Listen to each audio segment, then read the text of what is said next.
In dit filmpje wil ik jullie laten zien hoe je Dupont connectors aanknijpt.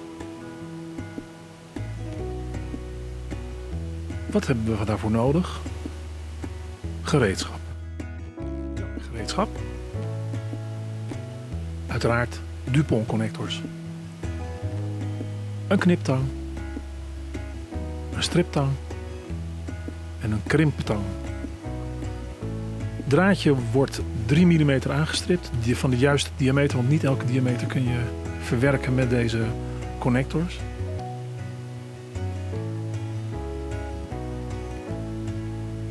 Je klemt de connector in de tang. Dat gaat soms wat moeilijk. Deze Chinese connectors die zijn iets te wijd. Dan moet je hem dus ook iets aanknijpen. De vleugeltjes moet je ietsje aanknijpen. En dan past hij er vloeiend in. Je zet hem vast. Je pakt het draadje. En je steekt het draadje er zo ver in dat de isolatie onder de vleugeltjes terechtkomt en de draadjes onder de andere clipjes terechtkomt. En dan zit hij goed. Dan is het klaar.